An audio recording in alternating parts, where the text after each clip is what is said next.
We had some beautiful weather Thursday afternoon, but still with all that rain we had this past Tuesday, we were off the grass on Thursday. Main track was fast. We're trying to preserve the turf course as we have a monster day coming up this Saturday, Delaware Derby Day, 10 races, 4 big fields on the grass. So hopefully we'll have some nice weather and be on the turf Saturday. Hopefully we'll have some nice weather, be on the grass Friday. We'll see what happens, but real quick, let's go over Thursday's card. The handle was okay for a card that came off the turf. Race 1 would kick off the popular early pick 5, a nice maiden special weight here in race 1. They would bet over 57,000 into the early pick 5 today. Let's check out the field here for race 1, a maiden special weight going a mile 70 yards on the main track for 3-year-olds and upward. Trainer Miguel Clement would have a heavy favored in this race. The 6 Military Road was coming off the long layoff. We'll see if the 4-year-old Son of Quality Road ready to fire a big one here in the opener. Here's the voice of Delaware Park, Josh Brown, with the call of race 1. Away and running. Good speed in the center for El Golden Boy. The long shot pings first, but Military Road under a cozy hold is right there too. Energize comes away in third, and Bayou Blitz is in the top 4. St. Pete's Passion's in front of 1, and Wyoming Class is the last one to turn left for the first of 2 times. So they go towards the 6.5 furlong point, and El Golden Boy's the leader. But here's some pent-up power from Military Road, who's eager to go, and the leading jockey says no, not yet. Right behind the both of them is Energize, stalking sweetly in third, and Bayou Blitz also wants to join the party as Military Road now strikes the top. This quartet has scampered away in front of Wyoming Class, who's picked off 1, and St. Pete's Passion's last of all. El Golden Boy trading jabs with Military Road. The pace is okay for the level and still shows the way. They are inseparable by 1 length. Energize is trying to roll up the inside, and Bayou Blitz is also right there in the red cap on the far outside. Those are the 4 to navigate the far turn. Wyoming Class comes under a ride. St. Pete's Passion still last of all. Still 4 chances here, and here comes Bayou Blitz, who can wait no more, and Energize strikes the front. Military Road backed up fast, and El Golden Boy outrunning those long shot odds at the top of the stretch. Energize kicks for home, and a confident kick too, and leads by almost 2. El Golden Boy outrunning long shot odds. Military Road with the money on is trying to re-rally in third, but just at this one pace. And inside the final furlong, Energize is slowly slipping away. Military Road continues the battle. El Golden Boy throughout. Wyoming Class getting up for 4th. Energize has won it over Military Road, El Golden Boy, and Wyoming Class. Nice Godolphin homebred here from the Michael Stidham barn. Energize, a 3-year-old son of Medaglia d'Oro, bred to be a good one. The dam was graded stakes place. His second dam was a multiple grade 1 winner.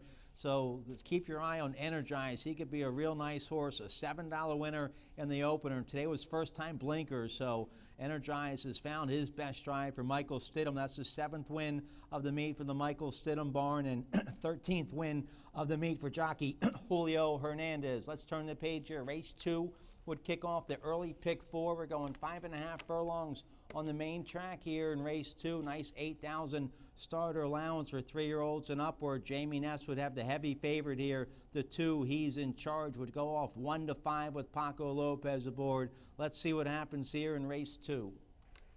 Away and running. Good speed on the outside for Undelay. Up the inside comes Rad Paisley, and He's in Charge. The favorites also hustled third. John's Promise comes away in that 4th place position in front of 2. Guayo is second last, and Baltazar is last of all. So it's a 3-pronged attack up front, and Undelay gets over to the rail but has company. Rad Paisley's in between rivals, and He's in Charge is committed to a 3-wide kick as that 3-furlong pole looms. A massive separation back to Baltazar, who now claims 4th.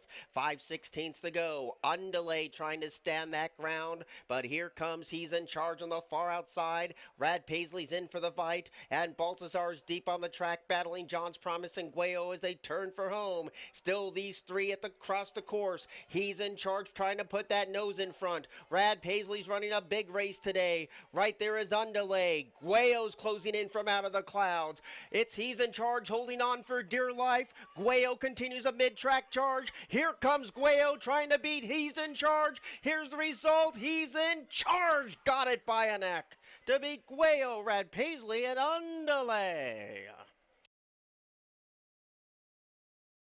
Strides, but he's in charge. Wins at 1-5 in race 2 to kick off what would be a big day for the Jamie Ness barn and jockey Paco Lopez. They get their first win of the day there with He's in Charge, a popular $2.40 winner in race 2.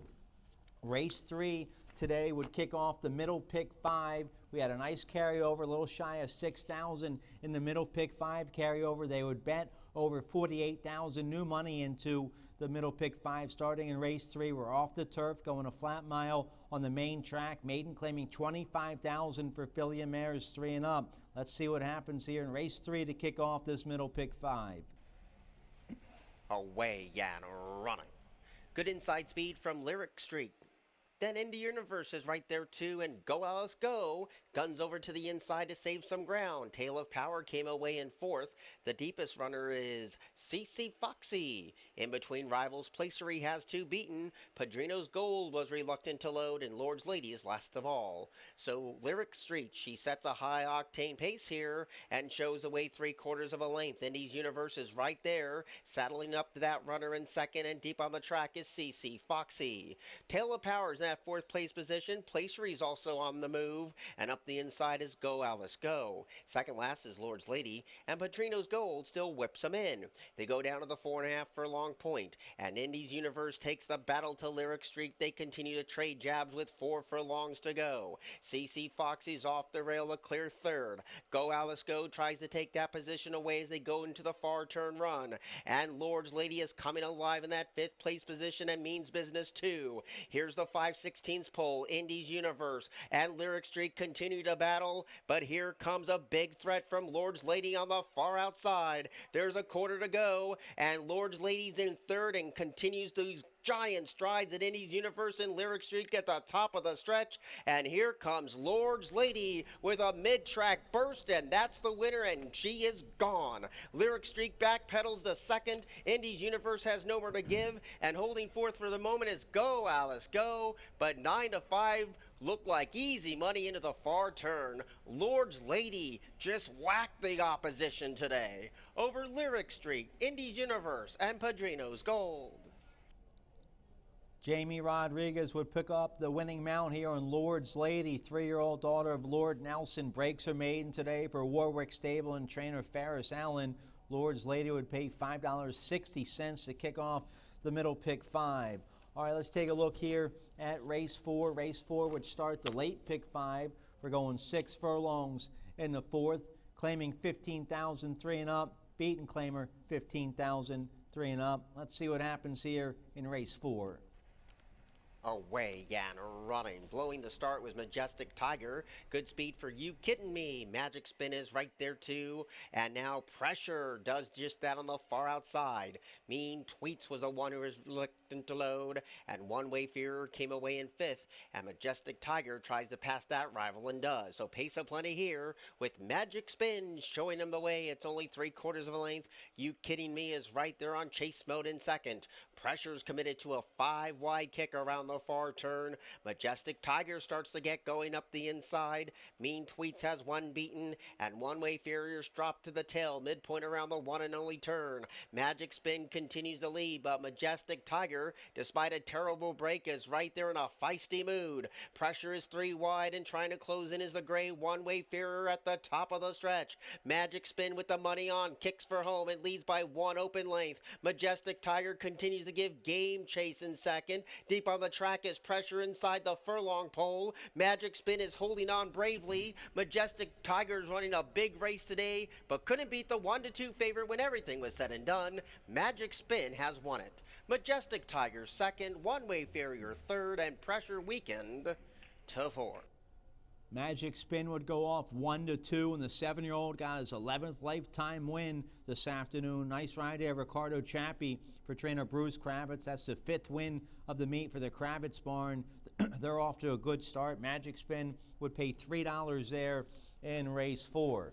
Race 5, we're off the grass. We'd start the late pick 4 in race 5, going 5/8 on the main track. Nice 12,000 starter allowance, optional claiming 20,000 here for 3-year-olds and upward in the 5th. Jamie Ness would have the heavy favorite here with the 5 Quick Tempo. Let's see what happens here in race 5. Away and running. Good speed from Quick Tempo. Prom Night is also showing good early toe, and deep on the track is Alto Belly. Those are the first 3 as they settle, and Basic Truth came away in 4th. Yo-Yo Candy was slow to go, and Genghis is last of all. So Quick Tempo does it easy, but now Alto Belly takes the fight to that rival, and these 2 have spaced the rest. A distant third is Yo-Yo Candy in front of Prom Night with 3 furlongs to go. So Quick Tempo is quick off the blocks with a quarter to go. Alto Belly's 3/4 of a length down in second under a loose rein. Yo-Yo Candy starting to make inroads, but is still 6 lengths down. Basic Truth has nowhere to give, and Genghis is closing into a top 4 position as they turn for home. Quick Tempo puts the pedal to the metal and is long gone. Alto Belly trying to salvage second. Yo-Yo Candy moves into second, but with 100 yards to go, the 4-5 favorite got it done. Quick Tempo was an easy winner over Yo-Yo Candy, Genghis, and Alto Belly. Quick Tempo goes off 4-5 and wins to give Jamie Ness his second win of the day. Second win of the day for jockey Jamie Rodriguez, and second win of the day for the ownership group of Madison Avenue Racing Stables, Morris Cronin Jr. and Jagger Inc. The Ness Barn, they continue to do well with these old class horses. The second race they won today was with the 7-year-old He's in Charge. That was his 12th lifetime win. They win race 5 with the 7-year-old Quick Tempo for his 15th lifetime win. Now almost $500,000 in career earnings for Quick Tempo, who wins race 5. Let's take a look here at race 6. Race 6 would kick off the final pick 3 of the day. We're going a flat mile, 25,000 starter allowance, optional claiming 40,000. Scratch to 4. Tough race here in race 6. I had a hard time with this race. I'd make the 2 JD Factor my price play of the day at 6-1, but he'd get hammered late and go off 1-2. Let's see what happens here in race 6. Away and running a little slow was Fear of Union. JD Factor was the first one to break the line. Mad Banker going to keep this one company in the early mix, and in the dance is right there too. Collection Day rides that rail, and 5 paths deep is Fear of Union. Up and around the first turn they go. JD Factor shows them the way and shows it by a cozy length and a half. In the dance, that long shot travels in second, and Collection Day stays glued towards that inner rail. And Mad Banker now grabs a piece of that second place spot, and Fear of Union still last of all. So it's all JD Factor going as slow as he can past the 5 furlong point and leads by a confident 3. Mad Banker's already coming under a drive in second, and Collection Day is right there probing up the paint. And the dance has been relegated to last, and Fear of Union is going to be caught 5 wide on both turns. 3.5 furlongs to go.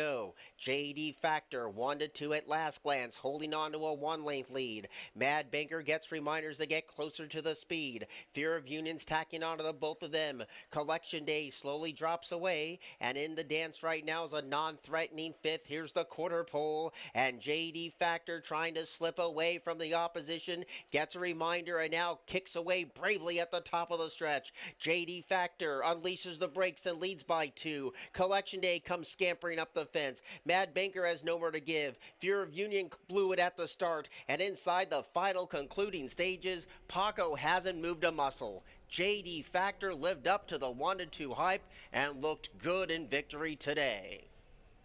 Mad Banker was second. Collection Day's in a photo for third with Fear of Union. A strong, confident coast-to-coast win for JD Factor. 4-year-old son of the Factor gets his 4th lifetime win, now over $200,000 in career earnings. That's his 2nd win in a row this year. That's the 3rd win of the day for the Jamie Ness Barn. He now has 20 wins at the meet. He's your leading trainer by many. And that was the 3rd win of the day for the ownership group, Madison Avenue Racing Stable, Morris Cronin Jr. and Jagger Inc. 2nd win of the day for Paco Lopez. JD Factor pays $3 to win race 6. Let's take a look here at race 7, which would be our feature of the day to kick off the late daily double. 5 furlongs on the main track. 2nd level allowance condition here, optional claiming $32,000 for 3-year-olds and upward. It would scratch down to a 5-horse field here in race 7. Let's see what happens in today's feature. Away and running. A bit of a bobble for Fluid Situation. Good speed from Take a Hint today. Four of them line up behind, and Swifty Devil's the widest runner and claims second. Excitable Boy rides that rail, and Fluid Situations also in the vanguard. And last of all is a long shot Runny. They have 3.5 furlongs to go, and Take a Hint has that speed. And now Swifty Devil tracks intently on the outside. Excitable Boy is 3 lengths adrift, and Fluid Situation passes that rival in a great big way. And Runny still whips him in. A quarter to go, and Take a Hint slowly slipping away from the field and leads by a length and a half. Swifty Devil has to re-rally. Fluid Situations making up some ground. Excitable Boy rides that rail, but they turn for home, and Take a Hint has fleed the opposition. Excitable Boy now captures second. Fluid Situation battles for that second place check, but it's over up top. Take a Hint at 4-5, and the public was spot on once again. Take a Hint prevails over Excitable Boy, Fluid Situation, Swifty Devil, and Rennie was the last one home. Take a Hint, the 5-year-old son of Bandbox, had a big year last year as a 4-year-old. He gets right back to the winner's circle in his second start this year as a 5-year-old. Take a Hint loves it here at Delaware Park. Gary Capuano, the trainer. Jamie Rodriguez picked up his third win of the day. Take a Hint goes off at 4-5 and pays $380 to get his 6th lifetime win. Now close to $300,000 in career earnings for the 5-year-old Take a Hint, winner of Thursday's feature. One more race here. Let's take a look at race 8, going 5.5 furlongs, claiming 12-5. Never win 2 lifetime for the filly mares, 3 and up, 6-horse field here in the Thursday finale. Let's see what happens here. Away and running. Botching the start was a Shawtown Girl. Good speed from Step Lightly today, and Angel Mesa is right next door. As the dust settles, Wild Girl and Cheese also in the front division too. Morico was reluctant to load and is passed by a Shawtown Girl. Down to the 4 furlong pole they race, and Step Lightly shows them the way, but it's only a neck at best. Angel Mesa turns up the heat on this humid day, and Wild Girl is dipped 3 wide for the far turn. A Shawtown Girl is now captured 4th. Cheese comes under a heavy ride, and Cheese is not responding, and Amorca finally hits its best stride. Here's the quarter pole. Step Lightly is getting a fresh challenge from Angel Mesa, and Wild Girl is 3 wide but is right there too. Now closing in is Cheese on the far outside as they turn for home. Step Lightly corners first and has a 1-length lead. Angel Mesa giving game chase in second, but it's a stagnant second as Step Lightly now kicks it into gear and leads by 2. Angel Mesa trying to hold on for second. Cheese is closing in with Wild Girl for the balance, but Step Lightly is a 9-5 winner. Cheese got up for second. It was close for third between Wild Girl and Angel Mesa. Well, jockey Paco Lopez shipped into town on Thursday, had a 3-win day, and he's on some live mounts Friday and Saturday, so it could be a real big week for jockey Paco Lopez. Picks up the win here on Step Lightly for Nazario Racing Stable and trainer Pedro Nazario. He gets his 2nd win of the meet. $5.80 the win price there on Step Lightly. All 3 of the Pick 5 payouts on Thursday were pretty chalky. Maybe we'll have some bigger prices win on Friday. We'll see what happens. Handle was a little over 1.4 on Thursday. Thanks to all the horsemen, trainers, and fans and bettors for participating on Thursday. Let's get a quick break. When I come back, I'll tell you about my price play and best bet for Friday right here at Delaware Park.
Okay, for Friday, June 13th here at Delaware Park, my best bet's going to come race 6. That's a nice first level allowance for 3-year-olds and upward, going a flat mile. And my best bet is the 5, Amity Road, for trainer Jamie Ness. This horse won't be the heavy favorite. He's 5-2, second choice in the morning line. So maybe we'll get a nice price on this 6-year-old son of Street Balls. He's won 2 in a row for the Ness barn. Jamie Rodriguez will ride. I think the 5, Amity Road, has a good shot to get his 3rd win in a row, and he'll be a decent price considering he's trained by Jamie Ness. So the 5, Amity Road, at 5-2 in race 6. That's my best bet of the day on Friday. My price play will come race 4. Race 4 kicks off the late pick 5. It's a $25,000 starter allowance, optional claiming $25,000, going a flat mile. And I like the 1, Latin Rebel, who was a coast-to-coast winner last out on the main track late May here at Delaware to break his maiden. Now facing winners for the first time. He draws the rail. He has a bunch of speed, and he has one of the best front-end riding jockeys in the country in Paco Lopez. So I like the 1, Latin Rebel, a homebred for Richard Hackerman and trainer Mark Schumann. Let's see if this 3-year-old can get his 2nd win in a row at Delaware Park. He's a big 8-1, the 1, Latin Rebel in race 4, my price play of the day for Friday. Thanks again to all our horsemen, our fans and bettors. We had a good crowd out here on Thursday. We hope you can join us on Friday. We have 3 big fields scheduled on the turf. We'll see what happens. We were off on Wednesday and Thursday. It's up in the air still for Friday. We'll see what happens, but hopefully we'll have that nice turf course on Saturday for our big Delaware Derby Day. Thanks again to all our fans, and we hope to see you out here Friday at Delaware Park. Have a great night.